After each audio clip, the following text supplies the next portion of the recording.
welcome back to the Next Deal podcast. As always, we are here to help you guys find your next deal. Remember to like, subscribe, follow, and give us a 5-star rating if you are enjoying this podcast. It really helps us out and helps us grow this and reach more people. I'm your host, Justin Dossier, along with our co-host, Vince Hall. And today we are joined by Kyle Eisenbarger and Joe Entiel. Did I say that last name right? You did. Yes. All right, cool. Kyle and Joe are investors out of Kansas City, Kansas. They've been in real estate for about 2 years and have already done 150 deals. 2 years in to do 150 deals is wild. So like I'm not at that point and I'm about 2 years in as well. So tell us a little bit about yourself. Like, how did you guys get started and how in the hell did you get to 150 transactions in 2 years from starting from nothing? I'm kind of curious to hear how you guys got to where you're at, man. Yeah, for sure. I guess I'll start since I kind of got into real estate sooner. So I guess going back to even childhood, I guess I've always been like an entrepreneur. My dad was an entrepreneur. And so I was always like, never really wanted to have a job. Always just knew that there was something I was going to do out there that was in business that didn't require me going to have a job. So did that growing up, or like out of high school, I had a business where I supplied like gas station chains with cell phone chargers. So I bought them in like bulk from China and had like 30 gas station chains that I supplied with cell phone chargers as I was going to like college here. And so the plan was kind of to go to college, trying to figure out what I wanted to do at Johnson County Community College here.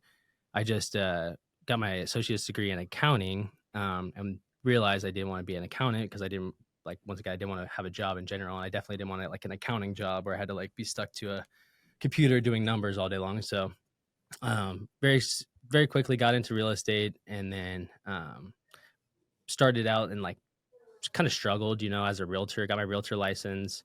Well, first, actually, I bought my first few rental properties. So I knew that I wanted to get rental properties and I just didn't really know, I guess, how to get there and like how to get the money to buy rental properties and stuff like that. So 2016 is when I bought my first rental property. I think I was 21 at the time. And so that was like an 8-unit apartment complex and I had no idea what I was doing. Your first one. That's awesome. Yeah, it was my first one. And like I partnered with my dad on it. And it was $55,000 for 8 apartments. The Midwest is great for that stuff. Yeah. So it was in Emporia, Kansas, a small town in the middle of kind of Kansas. And so I kind of learned a lot from those properties, being a landlord to like not the best tenants. So kind of learned a ton from that. Bought those properties, bought another handful of properties, got my realtor license, and then had those rental properties. And I knew I wanted to acquire more rental properties, but I like kind of tapped out on the amount of money I could, borrow at that time or like buy things at that time. So, I bought a couple, year after year after that, got my realtor license in 2017. And then, like I said, I kind of struggled as a realtor for a couple of years, only because like you just don't make a lot of money unless you're doing, either $1 million houses or like 100 transactions a year. Right. So, I was making like 50, 60 grand a year, just working my butt off as a realtor. And then at one point, actually in 2020, even started a landscaping company because I was just not making enough money in real estate. I was like, man, this sucks. I want to do real estate, but I'm not making enough money. So 2020, I started this landscape company, made like 75 grand like that summer, just doing landscaping, hired a couple people that worked for me, made good money that summer. I was like, okay, that's cool. But like, I knew I wanted to just keep doing real estate. So like after that summer ended, the landscaping kind of ended because we're, it's winter here. So nothing's really going on. So that whole winter, I kind of just like was like, okay, I need to get back into real estate, try to kind of like watch a ton of YouTube videos, like get back into it and figure out what I need to do. And then it was pretty much like January of 2021. I was like, okay, I'm doing wholesaling. I'm going to figure out how to do wholesaling. And I'm going to find me a deal, get it done and kind of go from there. So that started like January. By like February, I had my first deal, closed it, made like $9 grand. And I was like, okay, sweet. Got this done. It was not that hard. And so then 2021, I kind of did wholesaling on my own and realtor stuff. So I did about like 20 realtor transactions and about maybe 15 wholesale transactions that year. And so kind of, I made good money, made, 200 some odd grand because they were, all decent deals, kind of like that was my first year of actually kind of succeeding, I would say, in real estate in my eyes. Before that, I was just like a lot of learning. So then, yeah, it was towards the end of that year that Kyle and I started like partnering up on some things. I'll kind of let him tell his little backstory, but that's kind of when we started joining up more. Was around like into 2020, 2021. Okay. He was kind of watching more of what I was doing because we were buddies since pretty much right after high school, and about 14, I think we met, maybe 2013. Yeah. So. Yeah, and I'll kind of pick up my story right then. Out of high school, I went to college for computer science. Took about 5 years to get it done, but I eventually did graduate. And that's right about when I met Joe. And I watched Joe for all those years kind of get into real estate and stuff. I started seeing him buying the rental properties, and I always knew that I wanted to do that. Growing up, my dad owned a couple rental properties, so I can remember even at like 10 years old sitting in a fourplex watching him paint and stuff. So like I had been exposed to it early on, but never really knew how I was going to do it. My mom was in the mortgage business, and I always watched the flipping shows and stuff and just loved it. So I knew at some point I was going to get there. I just didn't know how. I knew that I was really passionate about computer science. I am a software engineer by trade, and I told my friends in college, like, this is just a stepping stone. I'm going to use this to make a bunch of money. I'm going to go buy rentals, and then I'm going to retire early. That was kind of my plan. And so fast forward to 2020, right after COVID hit, I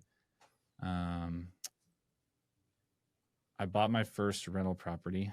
I came up with some money in October of 2020, and I'm like, all right, I need to do it. I think this is a good deal. Joe is my realtor on the deal. Bought that, kind of just figured it out on my own, still working my W-2 job at that time, and kind of got through that one. Did the sewer line by hand. Wouldn't recommend that. Yeah, I helped with that. That sounds pictures exciting. Out there. We were 7 feet deep in a trench. So, but anyways, what we were thinking. But then fast forward to January 2021, I was like, okay, I got a rental. Now let's try and do a flip. I think I can do this. So Joe, realtor on the deal again, kind of helped me find that first deal.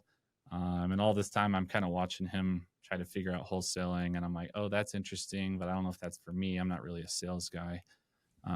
So I just did the flip because I knew the numbers. I knew that I could hire the people to help. And so got that deal done. I think I made like 15 grand on it. It wasn't like a crazy home run deal, but I proved the concept. And it's pretty funny. During that project, I remember I was installing windows, and Joe came over to the house to like check it out and kind of help us hold the windows up. And he shows up. He's like, guys, I just made 9 grand off this wholesale deal. I'm working my butt off to make 15 in 3 months, and he just made 9 grand in like an hour. So yeah, that's where I was really hashtag humble brag. Yeah. And so that's where my eyes were really open to wholesaling. And it took another 6 months of trying to find another deal. We did another flip together where we actually partnered on it in September. And right after that, once we knew that that was kind of a success and we knew how we worked together, we were like, okay, let's partner up and let's just go full 100% wholesale. That's awesome. Cool. So Joe, I want to go back to your realtor days when you were like, just like, hey, this is not for me. I was super similar. I got my license, thought, this is going to be awesome. And I remember one day on Instagram or something, and you saw that Willy Wonka meme. It's like, oh, so you made 1,000 cold calls to get one on the line. And I was like, oh my God, I hate this so bad, and you're calling people in your phone that you haven't talked to in years. And they're like, hey, what's up, man? And you're like, oh, I'm a realtor now, like just the awkwardness and getting out there. And I was trying to do open houses for anyone that I could possibly think of, wasting away my weekends. And I was just like, I can't, it wasn't going to work. And that's when I called Justin. So I can totally relate to like, that whole aspect of things. And so then what I did is I got really smart about it because I still had people within my pipeline. I still had connections. I still had networking. And so then I just put it in referral mode, my license, and just referred people over, and I don't do anything, and I get 25%, and I love it. So that's the way that I've, gone about it the last couple of years now. Yeah. Yeah. I just converted all those people to wholesale deals. And when I worked as a realtor, I'd say over 50% of my clients were all flippers. So I didn't really work with the homeowners as much because I couldn't deal with that. I couldn't deal with the homeowners at all. Like, I did it a little bit, but I'm like, I mean, listing a house, that's one thing. Yeah, I'll help you like get the most out of your house and whatnot. But working with buyer agents, or buyers as a buyer agent, just no way. So yeah. Just driving around all day on a Sunday. It's like, dude, I just showed your 10th house. Like, pick one. We're not doing this anymore. Exactly. And to the point to that $9,000 check, like, I made that in no time. Compared to that would have to be a $300,000 or $400,000 house that you probably spend a lot of time, hold everybody's hand through a $400,000 house transaction, versus this was a $90,000 house I sold to him for $99,000. Super easy deal. Yeah. So when you so you're a little bit different than most realtors that I've come across. There are a bunch that I do know now at this point that are kind of doing a little bit of both, right? They're doing the regular transactional side of it, and then they're also doing wholesale stuff. But I do see, like, especially from working with them on a marketing standpoint, see a lot of realtors don't like wholesalers or real estate investors, right? So did you always have, I know you kind of grew up around business and stuff, but did you ever have that kind of mindset towards this before you got into it, or how did that work for you?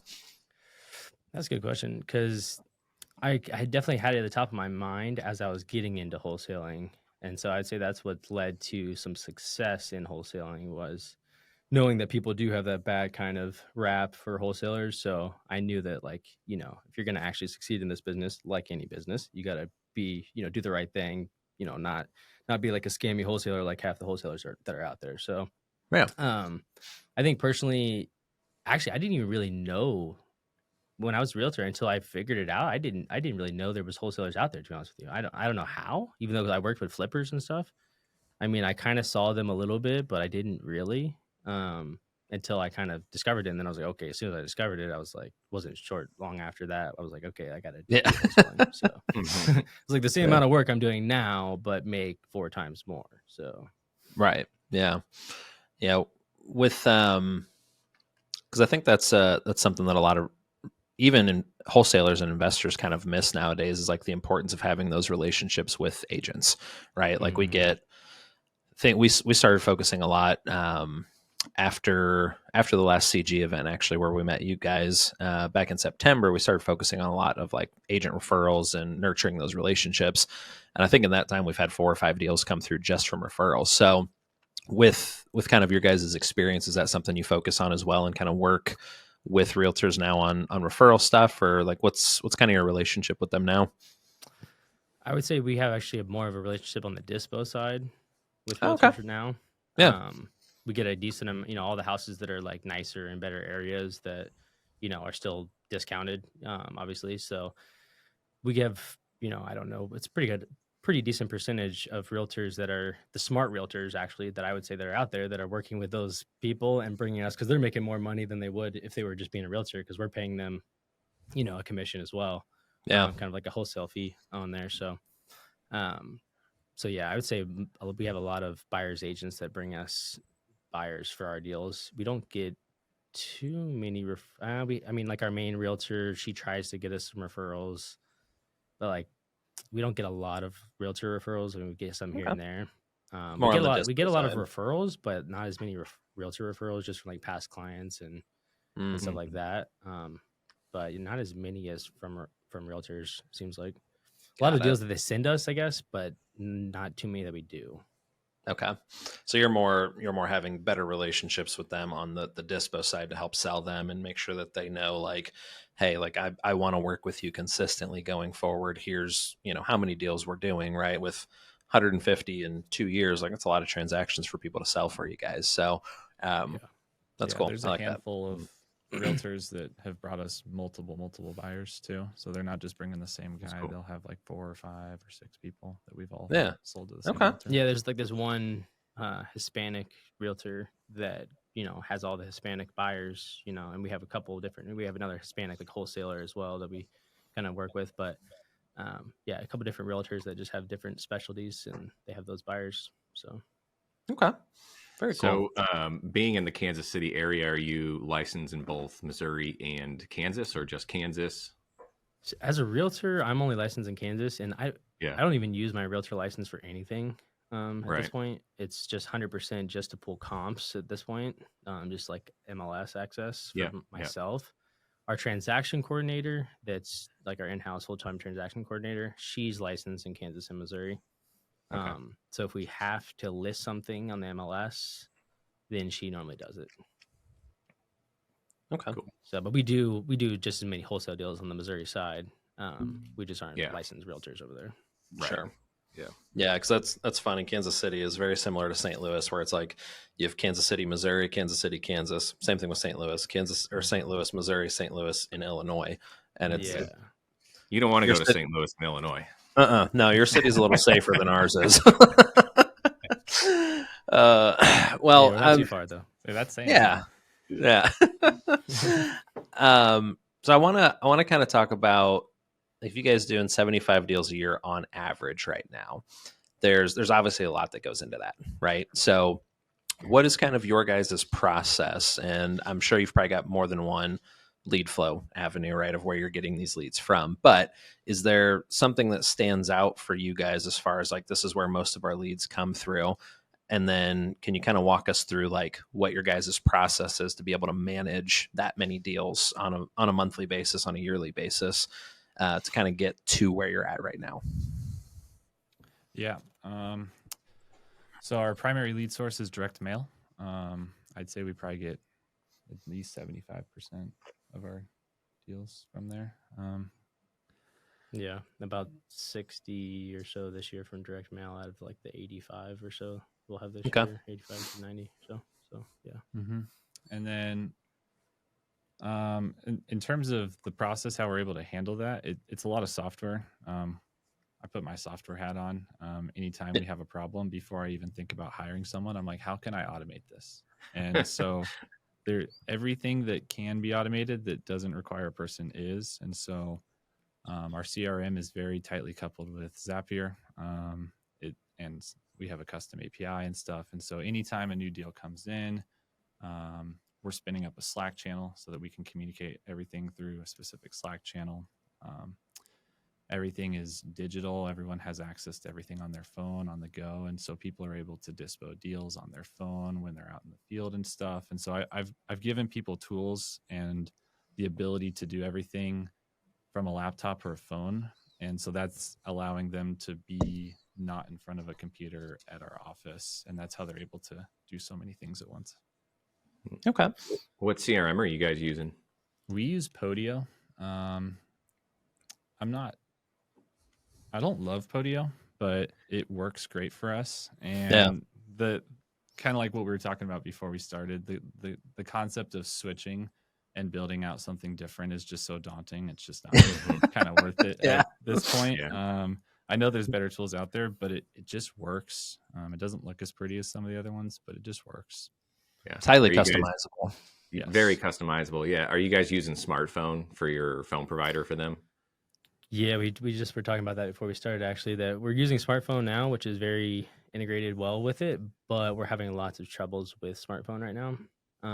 As far as like just it dropping calls, they had to like do a bunch of updates. They were having tons of problems. They did a bunch of updates. It's still having tons of issues. So who knows how much business we've lost from that. So we're not trying to have that happen. Yeah, I've heard that a lot about smartphone as of late. And usually it was great for with Podio a while. Yeah, it was great for a while with no issues at all. And when we switched from like we had Just Call, and we switched from that to smartphone. Smartphone had no issues, and then recently in the last 2-3 months, tons and tons and tons of issues. So we're looking at Ring Central now, or we're already starting the process with them, and hopefully get switched over in the next couple of weeks. They've got a decent app. Ring Central does, which is good. So when you guys are out in the field, it'll do well. But for those of you that are listening in the podcast, like just the importance of a CRM and your phone provider in connecting those is so important. I can't tell you how many newer investors I've talked to that think, oh, I don't want to spend the money on a CRM, or, oh, I just want to use Google Voice. For God's sake, do not use Google Voice. If you're listening, please spend the money, buy something like Smartphone, CallRail, Ring Central, something like and that. Podio is cheap, and Podio's Smartphone's cheap, cheap too. They're all cheap, really. Yeah. In the grand scheme of things, like Podio is like enterprise is what, like $19 a month or something? It's super cheap. And people talk crap on Podio, like that it's not, a great CRM, or like you can't grow super big with it. But I mean, who knows? We'll see. But I mean, you could definitely do a few $1 million a year, no problem. Oh yeah, easily. I know investors that use Podio. They're doing 300 plus deals a year for sure. Yeah, I believe it. Yeah, and I mean, it really comes down to just how well it's built out, right? And because with how customizable it is, right? Like there's so many different things you can do with it. We used to use it for a long time, and then we don't have a developer on staff, and we kept having to hire people and all that kind of stuff. And when we'd run into problems, we'd have to go and try and find one to fix it. So we ended up, switching over the years. But I think the important part with that is like these guys are doing 150 deals or 75, 80 deals a year, running off of something that costs, like I said, $20-$30 a month. But it really comes down to the systems and the processes they have in place within those platforms. Because you could spend $1,000 a month on a pre-built CRM, but if you don't have it set up the right way, it's not going to do anything for you. Or if you're not using it, like take advantage of your CRM and tag people appropriately and move them where they need to be and keep it organized. Like that's a huge thing too. Looking at your guys' tools and tech, what is Plecto? I was kind of looking at that. I'm unfamiliar with that, and I just would love to kind of hear what that is. Yeah. So Plecto's a reporting suite, like platform. So it kind of can integrate with pretty much any data source, and it will just feed data in, and you can build dashboards and reports around it. And so we have several things connected. We use it primarily with Podio to bring in all of our leads, all of our marketing information, offers, like contracts, things like that. And so we can look at KPIs. We can look at ROI on like ad spend. We can create yearly goals and track. Justin, that is right up your alley, dude. Oh yeah, I know, right? We get. Oh, it's funny. Like on the ballpoint side of things, we get a lot of that from HubSpot already. But because HubSpot integrates directly with our phone system we use, which is Allaware.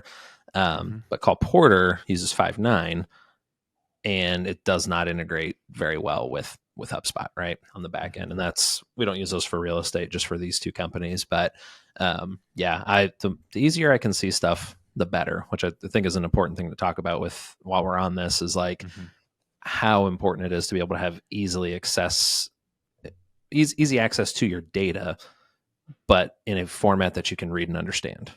Yes. Because any tool is going to spit out a bunch of data, but if it's not composed in a way that's easy to read, it's just sitting there, right? Well, and that goes back to when you're designing the apps in Podio or whatever system you use, is being intentional and thinking about, okay, how could I report on this? Because like a lot of the stuff we built early on, I designed it in a way knowing that someday we were going to report on it. And so there was lots of extra fields. There was different categories and stuff, and a lot of legwork done early on before we ever even thought about buying Plecto, because I knew at some point we were going to need to do it.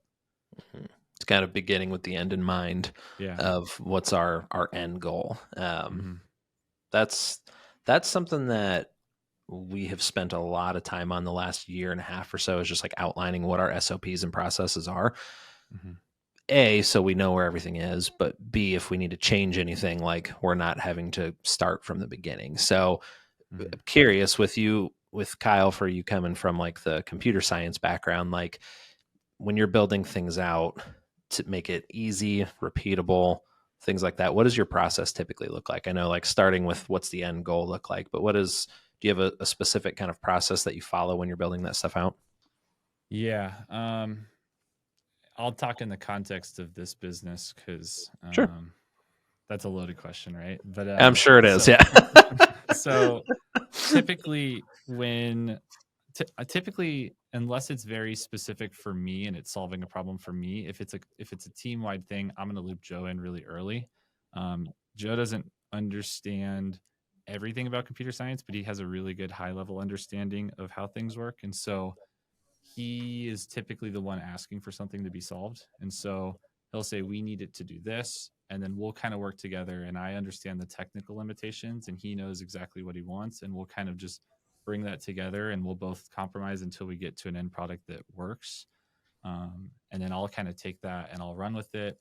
And then I use typically we call it Scrum or like Agile framework, where it's something in enterprise software where you're basically doing short sprints of work and you're checking in frequently with the business side. And so we're a much smaller team. It's just me and him, or me and like a couple people, maybe at most, that are involved in this. And so I'm building, I'm showing them where we're at. We're making sure that this is what they want. And then we go back and we continue to iterate on that and kind of come to an end product. Got it. So having checkpoints essentially of, here's where we're at. If there's something wrong, like it's a lot easier, I'm sure, to fix at that point versus as you get further down the road, right? Yes, it solves a lot of rework, which is very common in software when you have these big 6-month projects and you come and you're like, here, it's done. They're like, oh, this is nothing like what we thought it was going to be. Start over. Yeah. You brought up something during that, like your team. Is it just you two guys, or do you have like anyone locally on the team? Like, what does that look like? Yeah, we have a whole team here at the office. We have inside sales rep that's doing all the warm follow-up and setting appointments for our outside sales rep, the main acquisition guy. So we have those two. Then we have a dispo guy. That's our main dispo guy. We have a transaction coordinator that kind of handles everything. She's really awesome. So we have that awesome team. And then we have accountant, full-time accountant, bookkeeper in-house, and then a project manager over like the rental flips or like, rental renovations and flips. And then the two of us and a VA in the Philippines and a maintenance guy. So that's the team. I mean, mostly on the wholesale side, it's me as the sales manager, inside sales, acquisitions, dispo, transaction coordinator. Kyle is, helping, I don't know, portion of that, helping here and there with different parts of it, but that's the main team of getting the deals kind of going. So, okay, got it. So when you guys are sending out the direct mail pieces and you have, your advertising out there, who receives the calls? Is it you and Joe? Is it your sales team? Is it your assistant? It's the inside salesperson that gets the call initially. Okay. Yeah. It was originally, we just had the two outside salespeople, so they used to get all the calls directly, and they would just do A to Z from the call till the appointment to the close kind of thing. Yeah. And now that we have that inside salesperson, she's getting all those leads, doing all the follow-ups, setting the appointment for the guys. They're going on the appointment and then taking it from there. So gotcha. Okay. She kind of gets most of the leads. Yeah. So, I just want you guys to kind of speak to our listeners real quick. Obviously at Call Porter, we're an answering service for real estate, but can you guys speak to, these investors about the importance of making sure that phone gets answered? You're spending money on marketing, right? You don't want those marketing dollars to go to waste. Mm-hmm. So like speak into that, like your process for getting those calls, the importance of that and those kinds of things. Yeah, that's definitely one thing we're always kind of looking at and trying to get better on, for sure.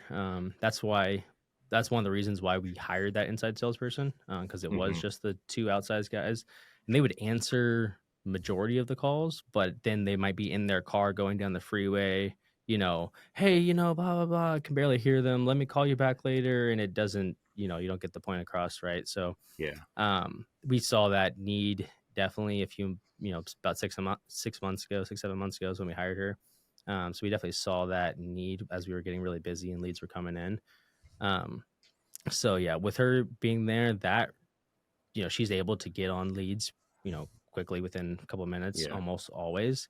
And then if she's not, then the acquisition guy that's out in the field, he's also looking there at that Slack channel. So as the lead comes in, lead comes into the Podio, but then we also get a notification in Slack, hey, in the leads channel, hey, new lead came in, here's the details.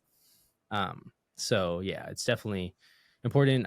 We don't track like exactly perfectly, like, hey, if we answer in 2 minutes versus if we've answered in 7 minutes, like what that does over time necessarily. But obviously everyone knows that if you don't, then they're likely to call somebody else. And it depends on the lead source too. I've heard in like PPC that it's more important to get to it in the first minute or two, just because if they're on Google searching for people, they got like number of people to call down the list, versus with mail, like there's chances are they probably do have a couple other postcards as well, but they might not be calling them all at the same time, so but it's definitely, no matter what, it's definitely super important. That's for sure. So PPC is absolutely imperative to get to that quickly. So at Call Porter, we have a service called Instant Web Lead Capture and Dial, where we are helping our investors get to those leads pretty quickly. So it's an automated setup, and we're making that phone call in 90 seconds to an online lead. And so that's a huge one out there, because you're right. They're going to go right on Google. They're going to keep filling out forms, see who's going to call them first, and most of the time, that's who they're going to go with. Yeah. Yep. And it is, Joe said, like, we all know you have to answer your leads, right? Like, it's the best thing to do, to answer your leads, make sure that we're getting on the phone right away. But dude, it's mind blowing how many people don't still, even though they know it, right? Like, we even just like with follow up with customers or talking to people or whatever it is, it's like probably 60% or more of the people that we'll reach out to, just it's a like straight to voicemail kind of setup, but it's got that 2-minute long voicemail talking about being a real estate investor and what they can do, blah blah blah blah blah. And it's wild how many people don't actually, they might understand it, but they don't actually practice it. Well, I'd say that was us. I mean, early on when it was just Joe and I, we would take, like, we'd go golf in the afternoon at like 3 and just get a couple holes in or something just to practice. Entrepreneur things, right? Yeah, exactly. We'd get phone calls, and like, I mean, sometimes we would answer them, but like sometimes we just wouldn't. And like, we're just lighting money on fire essentially. Because we just paid $300+ for that lead. And if we're not calling that in the first 2 minutes, then that's funny. That's actually how our call center started in the first place. I don't know if I've mentioned it on this podcast or not, but it's my brother started it, and like he had a Friday night where he was going out on a date with his wife, went out to the movies and dinner and all that kind of stuff, and he had a seller call come in, and he's like, "No, I'm gonna do the right thing and just not take this call and be here with my wife." And they called him the next morning, and the guy was like, I really liked your letter, your branding. I loved everything about it, but you didn't answer the phone, and I sold it to somebody else. Like within 12 hours, like the guy had a signed contract, and he's like, cool, I just missed out on 20 grand. Love that. I'm sure probably long-term is probably the good choice to be there with his wife and not be on the phone. But that's kind of one of those pain points where he's like, all right, something's got to change here, because this is a problem. Oh yeah. So I want to segue a bit, because Kyle mentioned it, talked about golf. Joe, you got a hole in one, dude. Yes. So I have never gotten a hole in one, but I remember I'm originally from Alaska. When I go to Alaska in the summer, I golf. It's the only time you can golf up there. And I was, no lie, like an inch away from my first hole in one on a par 3. Literally thought it went in, because when you're down on the tee, there's a little bit of a hill, so I couldn't see the ball, and I was running up there, wasn't even on the golf cart, and sure enough, it was like right there. So talk about your hole in one, the excitement of it. Kyle, were you there to witness it? Were there witnesses? I want to know this stuff. Unfortunately, Kyle was not there. I think I invited him. Oh, I was supposed to go. Yeah, I think I invited him out that day, and he didn't. But my brother was there. It was just the two of us. It was supposed to be the three of us, but yeah, he wasn't there. So, but yeah, it was pretty intense. Obviously, it was a par 3. It wasn't a par 4. That would have been cooler. But yeah, I think it was about like 130 yards, 128, something like that. So it wasn't like super long. But yeah, it was the pin placement was super tight. So it was a pretty dang good shot. It was downwind too, and it was like tuck pin behind a bunker.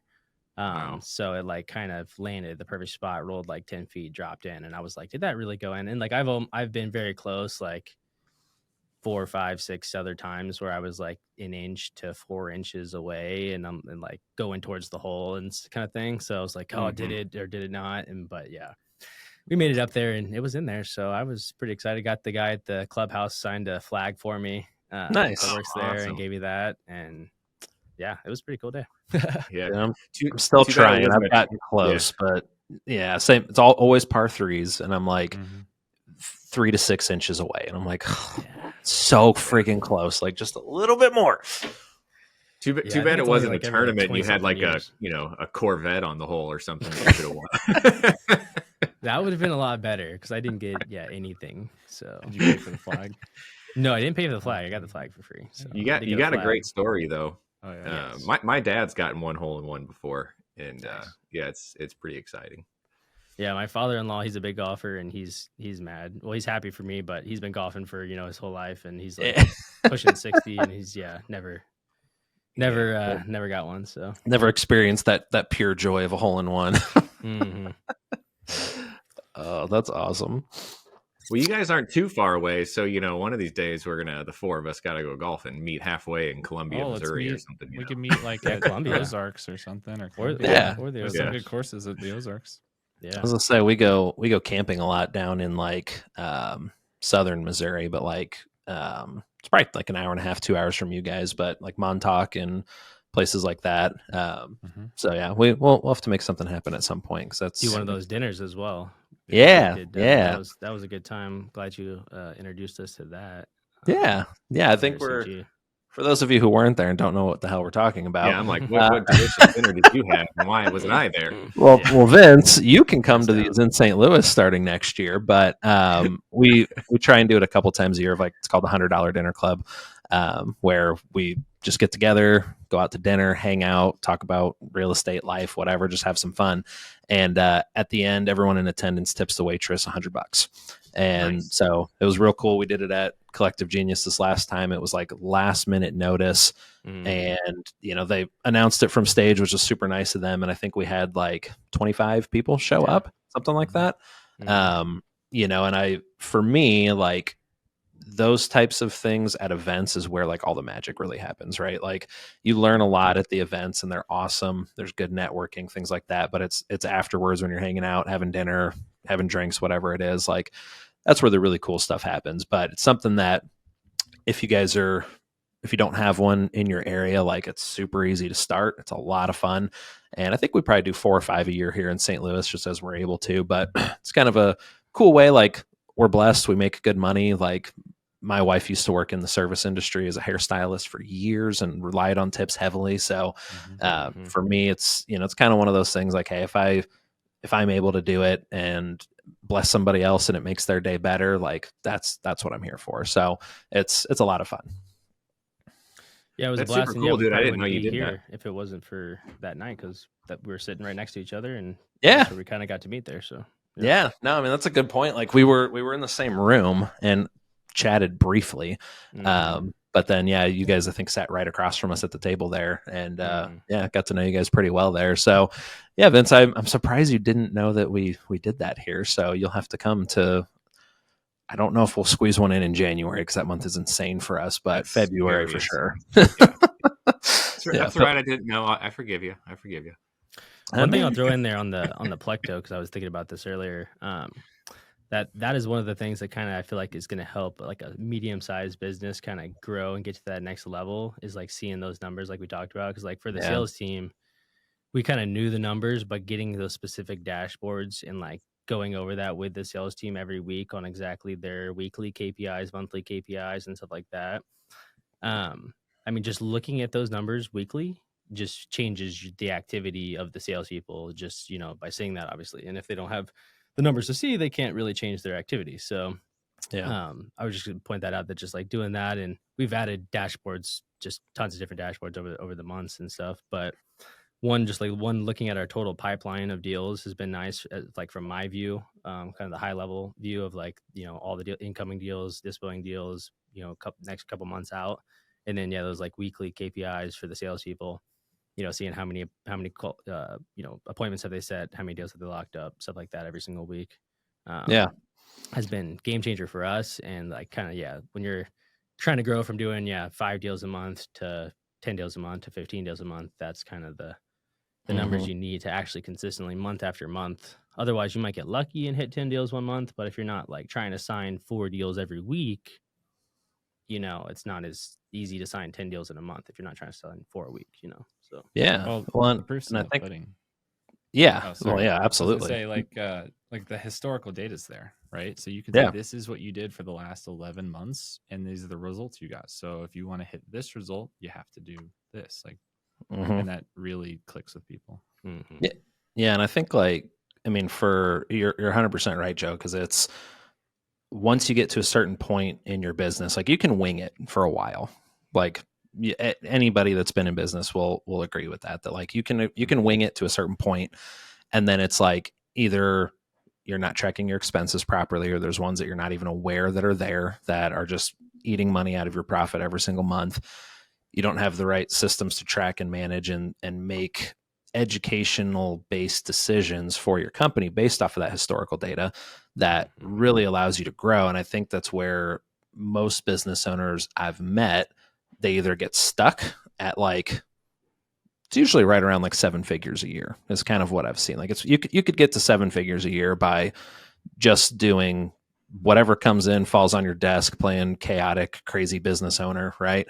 But to scale anywhere past that in a repeatable fashion, like you have to have those types of numbers, those metrics, KPIs, whatever you want to call them, to be able to go back and review. And, I'm glad you said that, because for us, because we don't have Plecto, which I might have to talk to you more about that, because I really like that, and I would not know how to put it together. And I know a developer would, but like in Louisiana where we market, I know that my average cost per deal is $2,300. Historically, over the last 18 months, like it's been $2,300. Some months are a little higher, some are a little less, but that's our average mark there. So for me, for you guys, I'm sure you have a similar KPI of what it costs to get a deal done. I know if I want 10 deals in January, I need to spend 24 grand in marketing, right? Or 5 deals, whatever it is. Like that allows you to then, for us, what we do, and we're kind of at the point where we're working on this for next year of what's our goal for next year? How many deals do we want to do? What's our total revenue number? Cool. What's that look like breaking down quarterly? And what we'll kind of do is we'll not front load, we'll back load the higher amounts in Q2, Q3, Q4, slowly ramp up to that. But then it really allows us to then go through and say, okay, January, we need this, February, we need this, March, we need this. And then you can, like you said, look at it weekly of I need 4 contracts every single week. And to do that, to make sure the leads are there, here's what I need to be spending. So that's where a lot of I think you kind of get into the point of an actual business owner and a side hustle kind of thing. Right. So I'm glad you said that, because that's, we, between the 3 companies we have, if we didn't have numbers, even just a clean QuickBooks, it'd be a problem. It would be a problem. To your point about the marketing, that's what we just kind of did. And if we didn't have those numbers, exactly what you said, we kind of broke down our monthly goals for the whole year of 2024 and exactly our marketing spend. And if we didn't have our historical numbers of our return on ad spend, we wouldn't have the confidence. Like you said, ours is what, 3,800 or something? 3,500 to get a deal.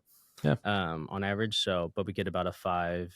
Right now it's gone down. That's more common. 3,500 is more common than 2,300. We're in I don't know, it's a weird market, not gonna lie, but that's much more common. Yeah, that's awesome. But so we pretty much know now, okay, we've got a 5.35 currently, return on ad spend this year on direct mail.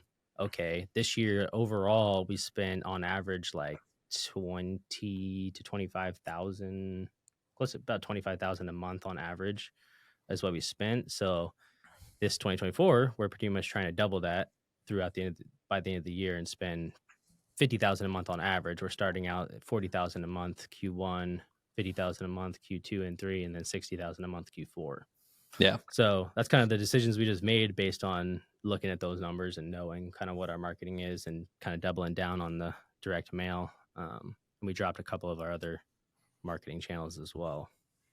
Have you guys having those types of numbers, have you noticed, how do I want to phrase this? Have you noticed like it kind of takes the emotion out of the numbers that you're talking about by having repeatable data? Because like for us to talk about spending 50 grand a month in marketing makes a lot of sense. But for someone else who's like spending $500 a month on cold calling, right? Like 50 grand's a shitload of money. You know what I mean? So like, I have found that, right? I'm curious, like, have you guys kind of found that too? Is like, because that can be scary to say, hey, I'm going to drop $500,000 next year in marketing, right? Yeah. Like, how's that been for you guys? For Joe, I think he stomached it better before we knew the numbers than I did. He is really good at trusting his gut more than I am, because he knew, and it annoys me to no end that he does this, but he'll like know the numbers somehow in his head, and I'll be like, okay, I'm gonna go run the numbers, and I'll come up with the same number that he just told me. It drives me crazy. But so for me, I have to see those results first to be able to have confidence to go all in on that. He has to see it too, but not as extreme. Definitely gives me a lot more confidence, like you said, though. Like it's the difference is, like you said, like the confidence to raise marketing double from this year to next year. I wouldn't have had that confidence without the numbers. Mm-hmm. I'd be like, okay, let's raise marketing. We're doing well. Let's raise the marketing, but like not an actual plan of how much we're going to raise the marketing over the whole year to hit the numbers we want to hit. You can't really do that kind of math without numbers, you know? Yeah. Well, yeah. And it's worth mentioning for the viewers out there that when we say double, it's not necessarily a complete double. We're, like he said, we are stopping a couple channels and stuff and kind of shifting some money, but yeah. So it's not quite as extreme. Being more data-based, I'm guessing, right? Yeah. Yeah. It'll almost be double throughout the whole year, though. Yeah. Because as the year went on, we raised our marketing quite a bit. So like the beginning of 2023, we were only spending, I don't know, like 20,000 a month. By the end of it, we were spending 40, close to 40. So now starting 2024, we're going to be spending 50, right? Or 40, no 40. But we dropped out a couple of the other things that were, costing us money that weren't really producing. And we're spending all of that on mail. So we raised up mail by like 10,000 and dropped off another 10,000 of other stuff. Got it. And then we're going to raise mail again, 10,000 Q2, and then again Q4, raise it another 10,000. So okay, all right. And I'll this is kind of, and this is true with any marketing or any direct mail, right? That we've seen. I'm curious, kind of what your guys' experience has been. But when someone's getting into starting direct mail from the beginning, right? Whether if it's through us, through somebody else, doesn't matter, right? Like as long as people are marketing, that's what counts. But like people have a hard time understanding the consistency aspect behind it when you're getting started. If you're used to texting, you're used to cold calling where it's an immediate return, where you can spend $500, send out, thousands of texts, get a contract back. Like, yes, that's awesome. It's not as scalable and repeatable in my experience from what I've seen, but I see a lot of people that'll like mail once and they're like, mail doesn't work. It's not for me. Where in my experience, it's been like, you need to be consistent at least 3 to 4 months before you even judge a direct mail campaign. Right. So I'm kind of curious, like what your guys' experience has been with that, since you use so much and it's, producing 60 to 70% of your deals right now. Yeah. we always knew that before we got into mail, we kind of did a lot of research, knowing that you had to do, be super consistent, I guess, with it before we even got into it. So we kind of threw that out the window before we started, that, we're only, let's see what we get after a month kind of thing. Like we knew we had to do it for 6 months, I guess, before we even started. I think it helps, obviously, if you have other marketing channels in place to kind of generate some income. And like, if you just want to start wholesaling tomorrow and you were wanting to do all direct mail, that might be tough unless you just want to spend a bunch of money before you make money. So, it helps if you have some other marketing sources. You can kind of float the marketing until it starts kicking in. But yeah, like you said, 3 to 6 months is what it's going to take before you start seeing good results. You might send one thing of mail and get one deal, but you also could get no deals. So, you might have to send 4 or 5 to get 1 or 2, and then, just continue to increase it. We started increasing it so much too.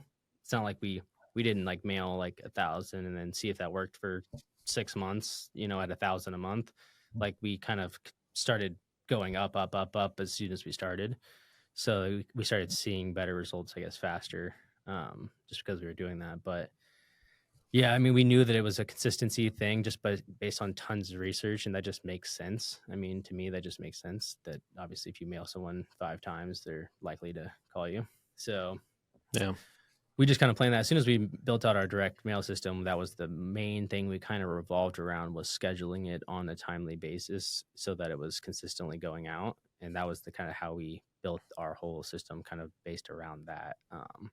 And it, and as far as mailing too, it's nice to spread out your mail. If you're mailing large volumes like we are, instead of mailing out 50,000 postcards in 1 week, you're going to get all the calls that week and no calls the next week. So spreading it out and being consistent is definitely the number one keys, I would say, in direct mail. Yeah. Got it. Yeah. So you got the direct mail consistency, the leads are coming in.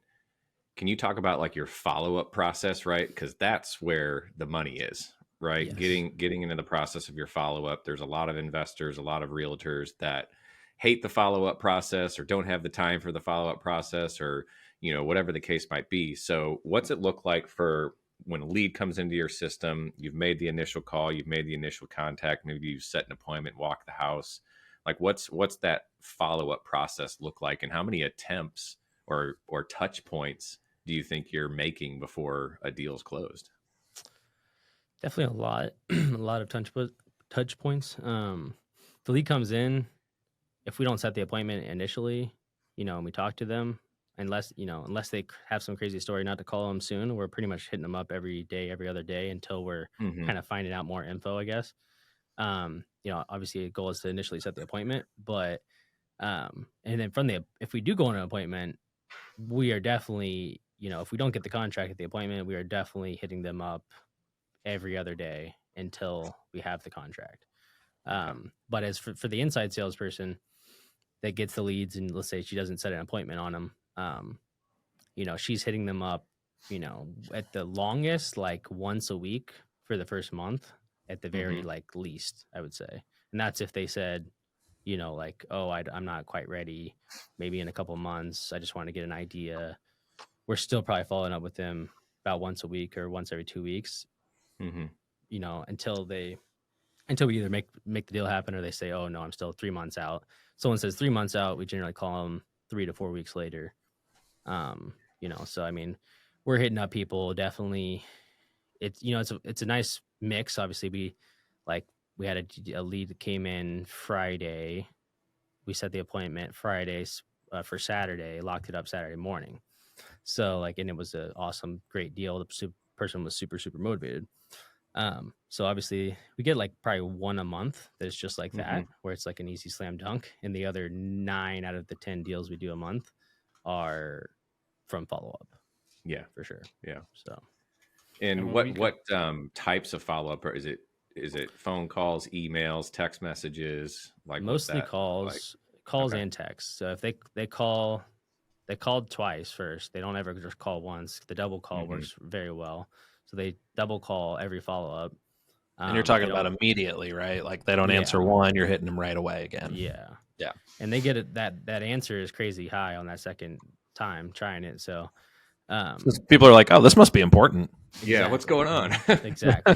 So sometimes they're like, oh, what? You're like, is it important? And I'm just like, oh, it's not really that important, but yes, But yeah, we double call them and then text them immediately right then. Leave the voicemail on the second call, I guess, if they don't answer, and then text them. And then we do email them if they leave the email, which we don't always have an email, but we do email them most times if we have the email. And then every time we follow up, it's the same thing, pretty much call, then text every single time. Okay. I like that. I mean, we don't really generally just text unless it's someone that never has said specifically, never call me, only text me or something, but or maybe if they texted in, because we will receive calls or text inbound. So sometimes, occasionally, but it's mostly over the phone for sure. Yeah. How long will you follow up with a lead? Like how long does it stay in your pipeline before you guys tag it dead? Pretty much forever. And forever until they say they sold the house. or the numbers disconnected. I mean, we closed deals from 12 months ago recently. And 12, 14, 15 months. Our philosophy is like, I mean, if we're going to mail these people, why not leave them in the system and follow up with them? Because it's just a better way to stay in contact with them. Like no lead should die unless it's a disconnected number or they're crazy unrealistic and they want like more than full retail or they've sold it. But even then we don't kill those, we only kill them if they want $500K for a $200K house. We'll kill that. But if they want $300K for a $200K house, we still don't kill that until we've talked to them 10 times or something. Yeah. And that's a great point, because most people don't realize that, like, or I would say most people give up too soon, right? Like, they said no, they're not interested. And it's like, I see where people are coming from when they do that, but so much can change in just 3 months, right? Yes, or 6 months, or a year. Like you guys said, you're closing deals from a year ago. And that's what's going to put anybody above and beyond other people in their market, is if they're consistent with that. Because we're pretty similar, where it's like our follow-up cadence is a mixture, like you said, of phone calls, text messages, emails, things like that. But it's like either until they sell us the house or they tell us to like go die in a hole, is like kind of like the two things where they're, threatening and stuff like that. Or they just, tell us straight up, hey, stop calling me. Yeah, no problem. We'll stop. Right. I don't want to pester you on this, but like, other than that, they're on a sequence, they're on some sort of follow-up and making sure that we're the people that are top of mind when they are ready to sell. Yeah. Well, when you're getting started, it's hard to have that time horizon to even think that something in 12 months is like, important. Like early on, I mean, we killed deals that we definitely shouldn't have, just because we weren't thinking that far ahead. We were worried about making ends meet that month. Yeah. You're thinking in the immediate, not long-term, similar to programming stuff out for your dashboards and stuff like that. Like, you got to think long-term of, hey, how can I keep this lead alive for as long as possible? Like, I think last time I looked at it, I think our average touches per deal was like 15 plus after the initial contact, right? Before we're getting it under contract. And you get the laydowns, you get the people that are like, Kyle, I want to sell you my property for 80% off. I need to do it in the next 2 weeks. Can you give me cash? Like, yeah, it happens, but it's pretty damn rare that happens. Most of the time it's a longer term kind of nurture. So yeah. Is one of your touch points, guys, sending additional direct mail to the same list, just with different copy, different image? Or so today, no, but it's on my list. And after the phone system, that'll be one of the things we're going to do. Cool. We're going to end up putting custom QR codes on every single postcard. And so anytime I think we get a lot of people that scan those, we track at least who scans the generic link. But anytime someone scans that, it's going to immediately put them in a different drip campaign. And then that's cool. We'll also have like when they hit our CRM, we'll move them into another bucket as well.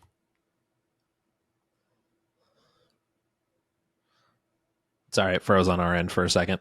I don't know what was said. I heard QR code, and then so say the part about the QR code again, and we'll edit this. Yeah, all good. So we're gonna do custom QR codes on our postcards, and so every unique postcard will have a unique QR code. It again. I know. Oh, it did it. It did it again on our end, but now we have you back. Okay. So the QR codes, they're unique on each postcard, or they will be when we do this, hopefully in Q1 of next year. And it'll allow us to see exactly who is going to the website before they ever fill out a form. And we'll use that to put them in a separate drip campaign. Because if they're going to the website, they show some level of interest. And then once they hit the CRM, they'll move to another drip campaign as well. And we'll use different copy and a more aggressive mailing strategy on them. Okay. One thing to just think about, I got this, we're going to implement this next year, but I got this from Eric Brewer. They mail non-converting leads in their CRM is kind of the way that they term it. If they've spoke to somebody, they've gone on an appointment, and they just started ghosting them. They haven't gotten responses. If it's been in there for, I think, 3 months, if I remember correctly, they're then sending a unique piece that offers maybe something a little bit different than a traditional wholesale, right? Whether if it's sub 2, novation, like some sort of additional program that they can do that might pique that interest and reignite that conversation. Because that person's going to remember, hey, I've already talked to these guys once. Now they're sending me a piece saying there might be something different that we can do. Okay, I'm going to call them. And they've had, from what I understand with our conversations with them, they've had good results with those by mailing those non-converting leads that are already in your system.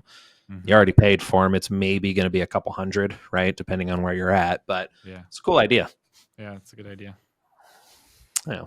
Yeah. Like Well, I'm curious because with the amount of deals you guys do, this year, what's been your craziest story that you've had on a deal? Like, what's just the wildest thing that's happened? Well, our biggest deal. I'll tell you that one. I don't know. Okay. You think about That's the also good, craziest too. deal. You think about the craziest deal. Well, I tell the biggest deal. The biggest deal was this 40-acre piece of land with a mobile home on it.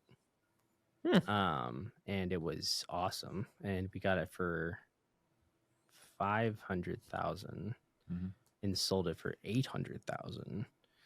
But Okay. it was, there was a realtor involved in some commissions and different things, but I think we ended up making like $257,000 on the deal. So net. So That it was a doesn't pretty suck. nice deal. Yeah. We ended Yeah, it up was pretty closing nice. on it ourselves and then sending it out because we didn't want to even try risking wholesaling it because we didn't want to like someone try to come in there and snipe it up on us or something. But Yeah. it was a tax delinquent list and the lady inherited the property and was living in the mobile home on the land, but didn't know really what it was worth. They bought it for like $200K. So she was happy with $500K.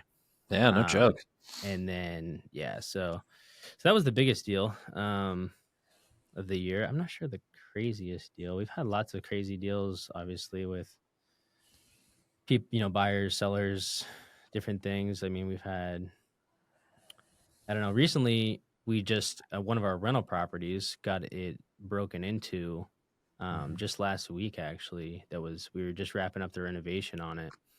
And they came in, we had a security system in there, like a Ring mobile security system.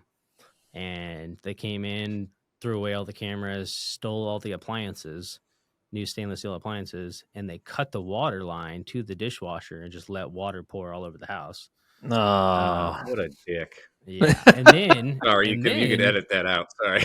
Yeah. You're fine. And then they came back 2 days later and stole the AC unit out from the outside. And it was had a cage on it and everything. They took oh wow, they put some work in. Oh yeah. Yeah, they literally took the concrete pad it was sitting on. They just took the whole concrete pad. Yeah. Damn. I guarantee you the back of that guy's trunk has catalytic converters in it too. Yes. Yeah. So that wasn't ideal, but that's part of being in the business, I guess. And it was a questionable area of Kansas City, Missouri. Of course it's on the other side. It's got to be. Yeah, so Missouri side.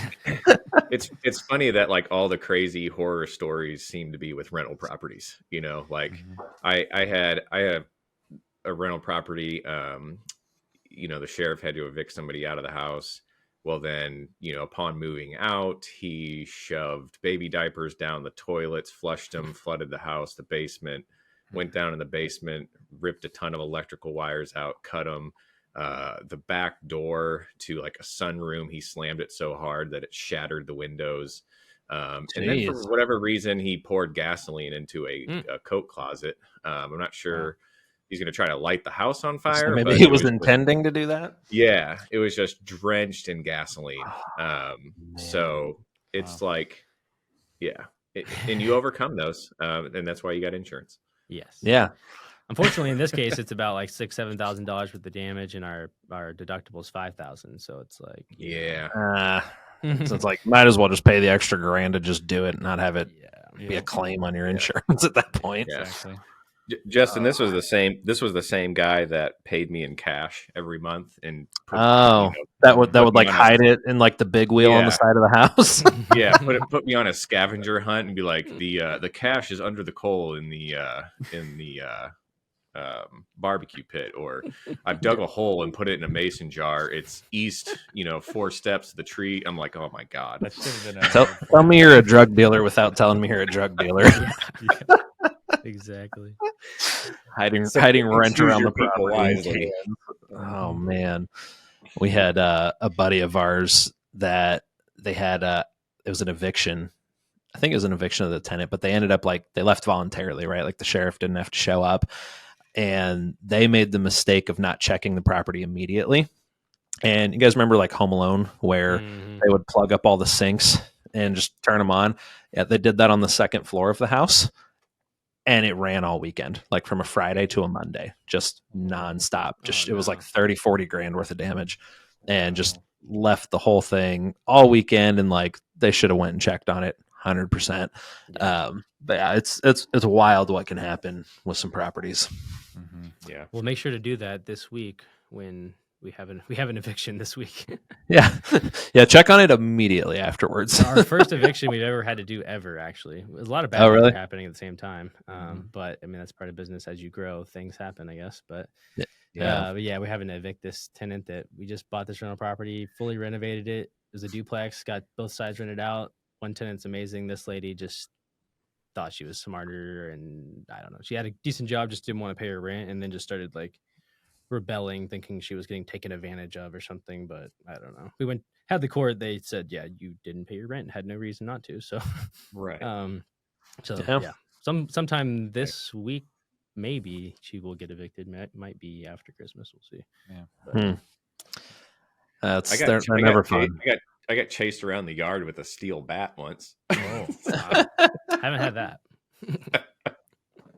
I haven't had that. I have had one of our guys that was when we were doing stuff here in St. Louis showed up at a property, and there are squatters in it, and these are armed squatters, and like in the country in Missouri, so like back roads, like there's not a lot out there. And so he went up to the door to try and get in, realized there's people in there, decided to leave. And as he's leaving, there's a truck that's like coming around the house and chasing his truck down the driveway to like try and block him in at the end. And I was like, I'm glad I wasn't on that appointment, because that would have been a terrifying one to be on. Yeah. Yeah, that's why our acquisitions guys, they're always carrying. They open carry. Yeah, he was too. Open carry. Yeah. I don't think they open carry. They conceal carry. Oh. But yeah. Yeah. He's the same. He's like, I had it out of my glove box and on the center console in the truck just in case. It's like, yeah, there's some wild stuff that can come up with that. Speaking of that, I guess Kyle just brought up found the craziest story, I guess, of the year. Okay, all right, let's go. So it was a kind of a crazy deal from the beginning. We hired that inside salesperson, Anna, like I said, about 6 months ago. She speaks Spanish, so we were able to start doing some Spanish deals. So like deals with people that speak Spanish. So we had this seller that spoke Spanish, and so she was the one primarily dealing with this person and whatnot. So we didn't really have too much communication with the seller directly, but pretty much the lady was in a really bad situation, the seller, and without us knowing, she went to some like he's like he owns an insurance company, this guy, but he's kind of like the Mexican mafia kind of guy. Okay. And so they got like a personal loan from this guy to like deal with whatever stuff they were dealing with personally. But they signed over their house to him, like this $155,000 house we were buying from them. They borrowed $20,000, but they signed over a warranty deed with a post-dated date on it or something. So like, hey, if this doesn't get paid by this date, we're just taking your house. So for a $20,000, loan, they were going to take these people's house. Which we didn't know any of this until we closed on the house and sold it to someone else. Of course. So like we closed on this deal. It was a huge pain in the butt. The buyer ended up being a huge pain in the butt as well on the deal. So it was a huge pain in the butt in general. It was only like an $8,000 deal. The buyer was a huge pain. Everybody was a huge pain. And then the day of the closing, I'm chilling in my office, and these guys come knocking on the door of the office. Oh, jeez. And It's like the twins from Breaking Bad. Yeah. Yes. So I'm like, oh, hey, how's it going? I thought it maybe was the seller coming in. I was like, oh, maybe this is the seller. They're, Hispanic people. Maybe they just had some questions or something. They kind of invited themselves right in. I was like, hey, where can we sit down and talk? And I'm just like, okay, this is weird. So they come into my office. I sit down and they're like, hey, we got an issue. Like we own this house and you guys are trying to like buy this house. And I'm like, I don't really know what's going on here. So like, I was like, you're gonna have to talk to the title company and all this stuff. And they were like, I mean, they have like gold teeth and like, they're not, they were like the enforcers coming to. They're not friendly looking, is what you're saying. Yeah. So luckily they didn't kill me and they left, but that's a plus. I had to convince them that they were just going to have to call the title company, and luckily that's why we have title insurance for this reason, because we wholesaled the deal to this buyer. He didn't know anything about it, but the day before closing they recorded this warranty deed with the county. So because they pulled the title work and it was clear, and then the day before the closing they filed this warranty deed, and then we closed on the property and the other guy bought it. So I'm still not 100% sure how that's panning out on their end. That buyer's getting ready to be selling that property here pretty soon. So I probably would too. Yeah. I'd be like, I don't need this house anymore. I'm good. Yeah. So I'm not really sure, but yeah, I'm not sure the people paid the 20 grand back. Or at least they were trying to pay that was the whole place they were selling, so they could pay that 20 grand back. But these people were straight up trying to say, hey, no, I don't want the 20 grand. It's too late. I just want to take the house. I'm just stealing these people's house, essentially. Obviously, yeah. And I pretty much called them out, and I'm glad that they didn't get angry. But I was just like, are you really going, like, they have the 20 grand. We just bought the house from them. They just closed. Like, they can pay you, the money plus the interest. And they're like, no, we want the house. And I'm like, you're really going to steal these people's house, over 20 grand when it's $150,000 house.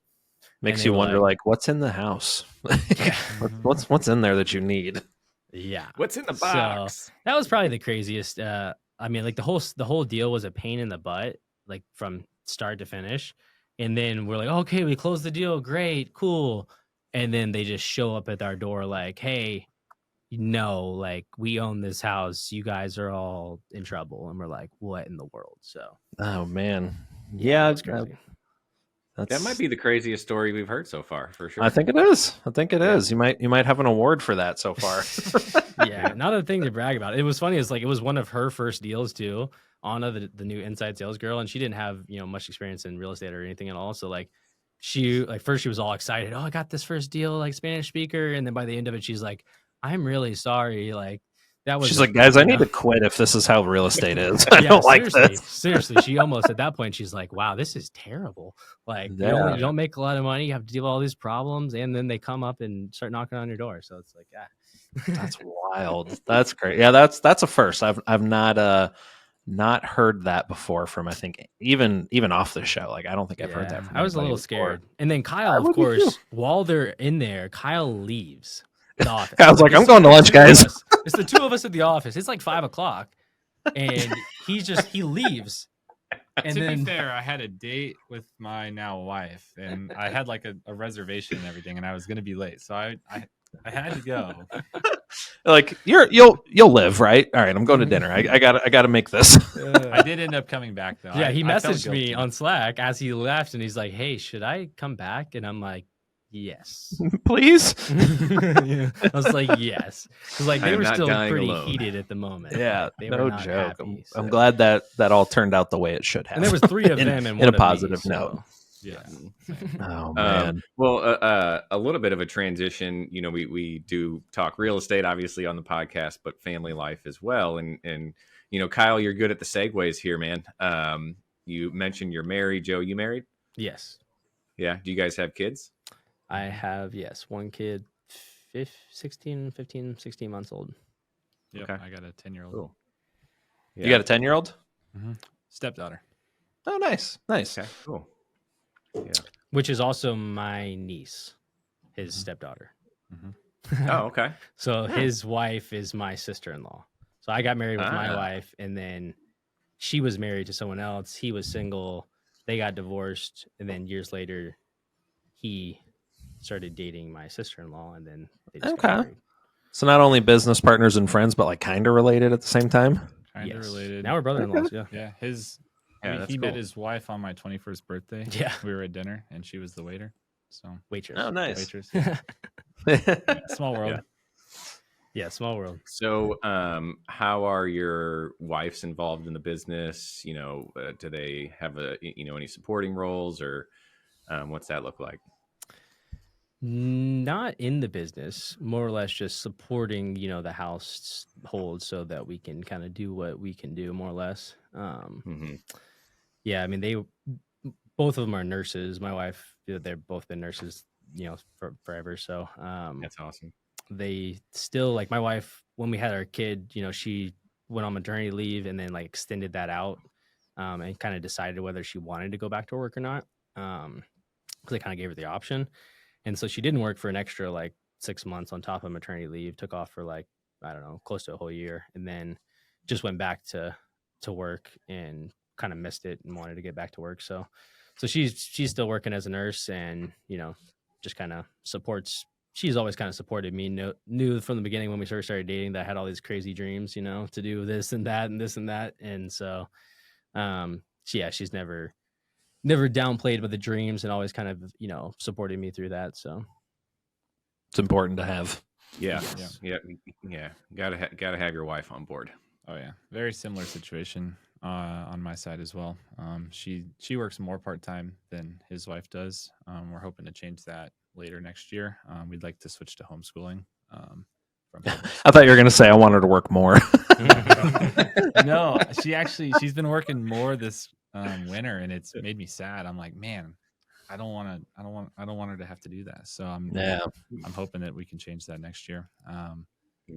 But yeah, no, neither of them are super involved, other than occasional interior design questions and stuff like that. Like, hey, does this color look good?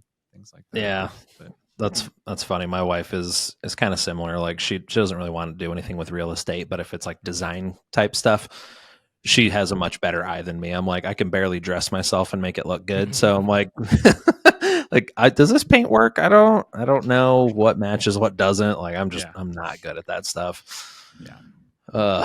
Well, I'll kind of wrap it up with one final question for you guys. This has been a lot of fun, but obviously it's called the Next Deal Podcast. So one of our goals on here is tips that we can give people to help get them their next deal. So from your perspective, someone's either just starting out, they're still kind of young in their journey.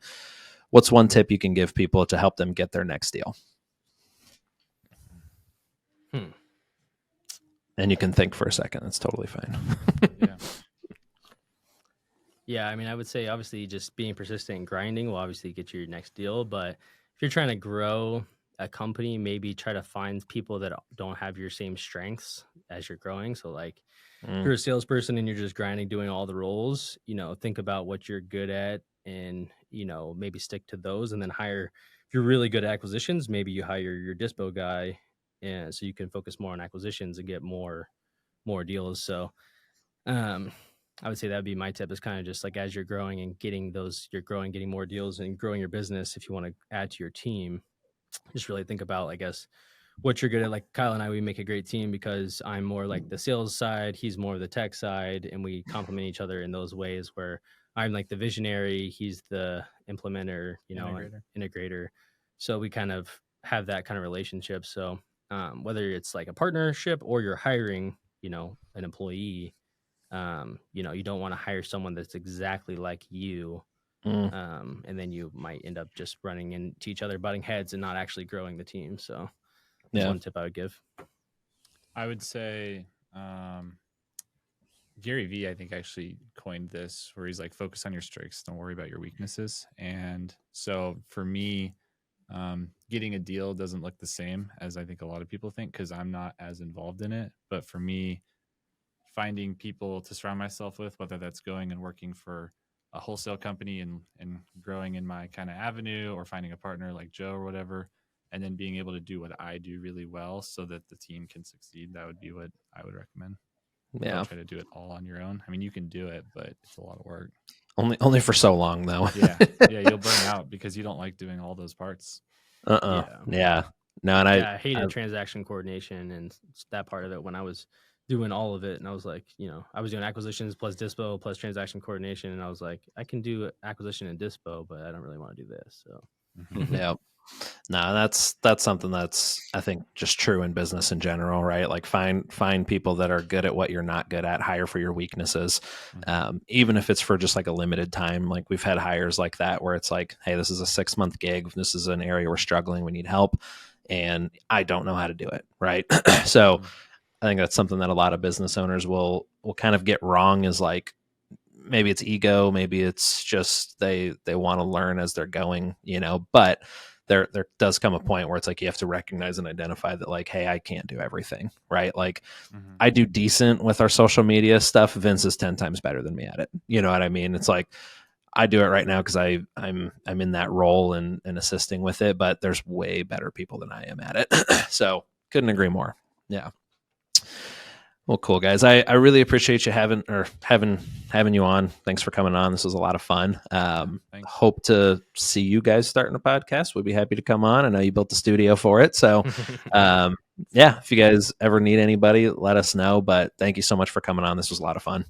Yeah, really we appreciate it as well. And yeah, hopefully we see you in CG next Yep. month. And we'll be there. Hopefully we'll get our podcast rolling and have you guys on as well. Yeah, we'd be happy to, man. Yeah. Well, thanks again for coming on. Hope you guys have a great Christmas. And yeah, we'll see you guys next month. All right. Sounds good. Take it easy. All right. See ya. See